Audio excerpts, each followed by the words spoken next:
and welcome back to my channel, as well as to the Tanares RPG Kickstarter series, where I am unboxing all of the published items received thus far from the Kickstarter.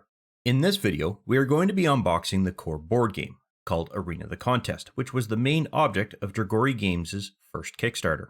That Kickstarter included a few additional ancillary items as well, but we're only going to focus on the main set, as that is the basis of all expansions and enhancements made in other Kickstarters. At the time this video was recorded, I have not yet played the board game, and it's a board game at heart because that's the core concept that this game was built around. But it has a bit of an adventure twist to it to keep things interesting.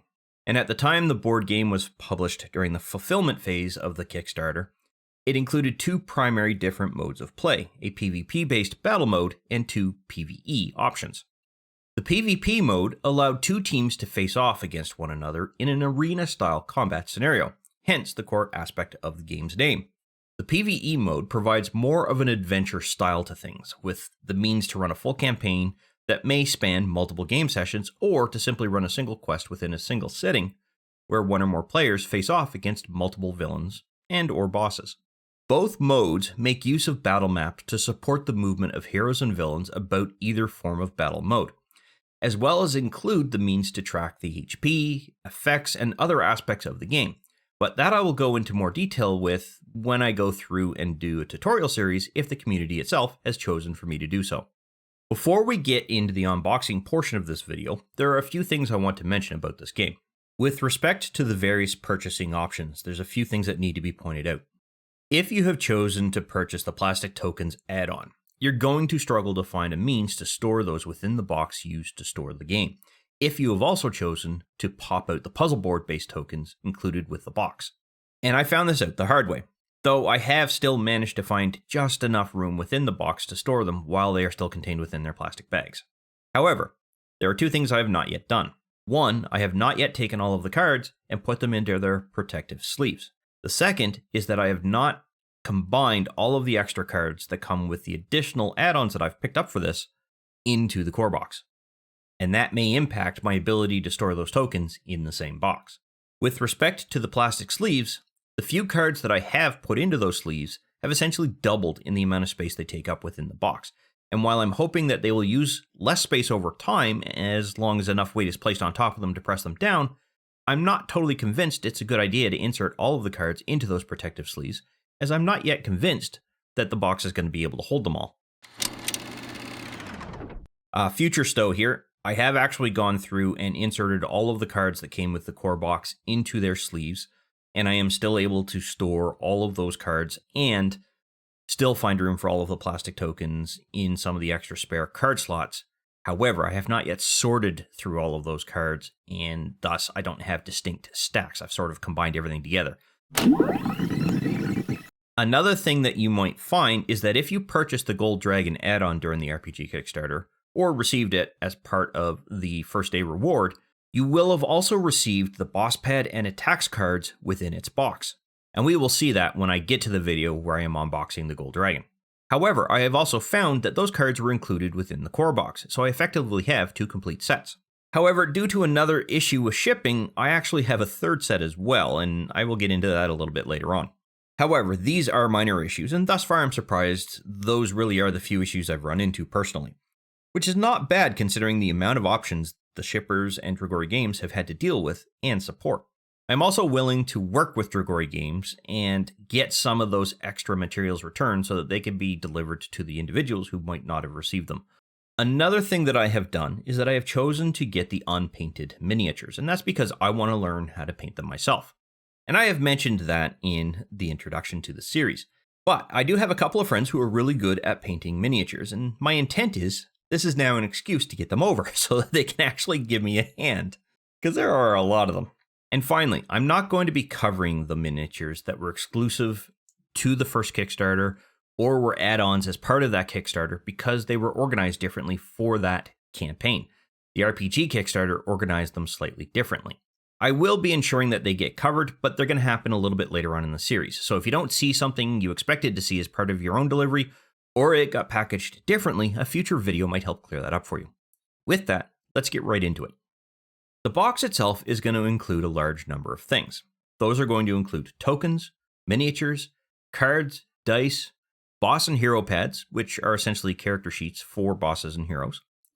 It's also going to include battle maps as well as the various rulebooks that are used to explain how to play the game and run through a campaign and the individual scenarios. There's a lot of stuff included in this box, and it's one of the reasons why it comes in at almost 9 pounds or just over 4 kilograms. Right away, if you flip the box over, you're going to see that most of these things are on the back of the box, and while it doesn't show everything that is included, the summary is actually pretty accurate. You will also find that most things are quite securely packaged, with the entire box itself being wrapped in cellophane, which I've already removed prior to this video. And once you get into the box, you're going to find that a lot of the rule books, the puzzle board pieces, the individual packs of cards, as well as the hero and boss pads are all secured within their own cellophane wrappers. Each of the miniatures are locked mostly securely into their plastic dividers. However, there is a little bit of room to maneuver within each of those dividers, so you're going to want to double check to make sure that there's no broken pieces.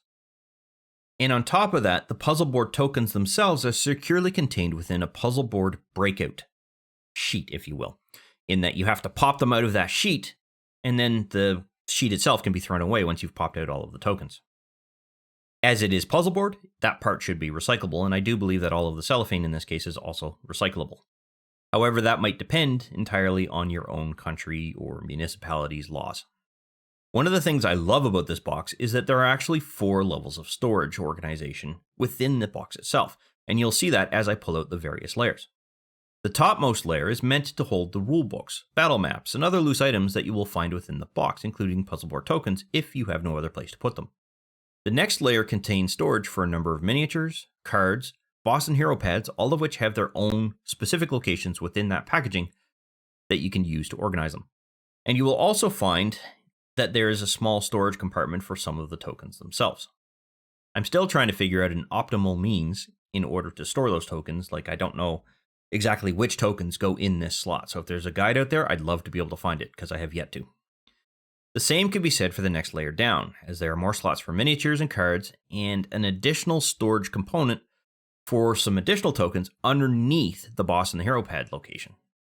Both of these layers include lids that allow you to securely store everything inside of those 2 breakout storage units, if you will, thus ensuring that when you move the box around, they're not going to flap about or loosen up, or you're going to have cards all over the place or tokens all over the place. The bottom layer contains the storage location for your green dragon. It also contains storage for all of the obstacles that you can break out from the puzzle board or the plastic tokens, so be careful, you can't store both in this particular case. On top of that, it also allows you to store the different sizes of obstacles in a very specific way. If you look within each of the empty zones there, you will see that there are some sections that indicate a smaller item could be stored at the bottom, and then you slot the larger items on top and you keep building it up. So it's like a reverse storage pyramid, if you will. And all of these obstacles are things that you will find out how to place on the board when you look at each individual scenario or quest. You're also going to find some extra card storage slots here, and those are the ones that I've used to store the plastic tokens within their bags, as well as some of the extra cards once I got them all into the sleeves. However, that space is slowly dwindling as I continue to insert the various kinds of cards into their protective sleeves. So I'm not entirely certain yet whether all of these sections can actually store all of the cards once they're all in the sleeves. And there are still a few things I want to make note of here. The first is that the Green Dragon has always been included in the core box, but it was also provided as an add-on to the RPG Kickstarter, meaning you could theoretically now have 2 of them if you ordered the add-on. Unfortunately, you can't store both of them in this box. There's only room for one of them in this container. I chose not to do that because during the fulfillment phase where I was going through and selecting any additional add-ons that I wanted to have as part of this particular campaign, I was already aware that this dragon was included in the box, so I didn't feel I needed to. What that means is that I don't know if that add-on comes with additional boss pads or action cards. So if you have an answer to that, please just add that in the comment section below. I'm also not completely sold on the protective sleeves, because as soon as I inserted the boss and hero pads into the sleeves, the lid's no longer securely closed with respect to the miniature storage layers. And that's because the height that they took up more than doubled, as I indicated earlier. I'm hoping that over time they settle out and any excess air gets pushed out and things get firmly pressed, but really only time is going to tell. Once again, Future Stow here. I have since gone through and added in all of the cards within this storage box into their protective sleeves. It is still possible to close the plastic lids and keep them secure. And yes, they do seem to be getting pressed down. So there is still the possibility that everything will fit.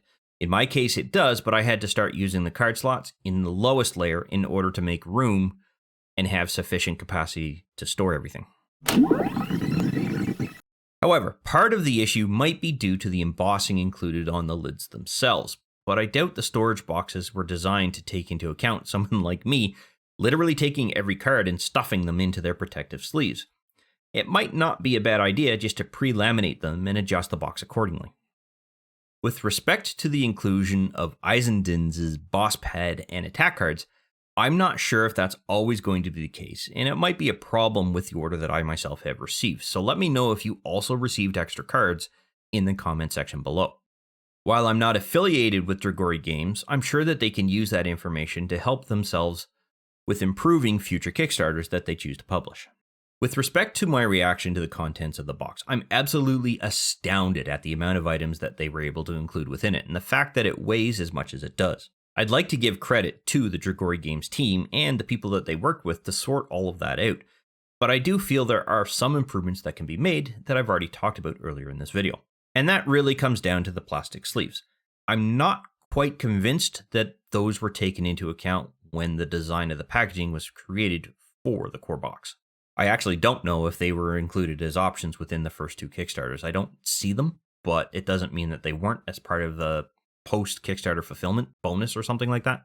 And another thing that I would like to do is thank Dragori Games for keeping us informed. And while some of their earlier communications were a little bit confusing, that has been cleared up over time. Additionally, not all of that news has been of the best of news, but at least they're communicating to us, and that's always a good sign. I am, however, going to record a summary video once the entire series is done, and I've also received the additional RPG items that are still outstanding. And I really want to track what went well, things that I felt need improvement, or went horribly bad, just so that everything is all in one place and everyone gets a realistic viewpoint from what happened when the Kickstarter was initially announced, all the way through to when fulfillment was completed. With respect to the game itself, I've since had a chance to play one scenario so far, and I thoroughly enjoyed it. I will say, based on that experience, and admittedly it's a little bit narrow right now, this game is not going to be for everyone, as there are quite a few moving pieces that both sides are going to need to track over time. And while the game has been designed in a way that it is going to help with all of that, it might still be a little bit too much for some to handle. However, I was able to take someone who has zero experience with RPGs and get them comfortable with the game, and to a point where they were actually enjoying it. I suspect that's primarily due to my experience as a dungeon master with D&D based games, so while a group is learning how to play the game, I recommend that it be a dungeon master that is guiding everyone on how to play it during those first few sessions.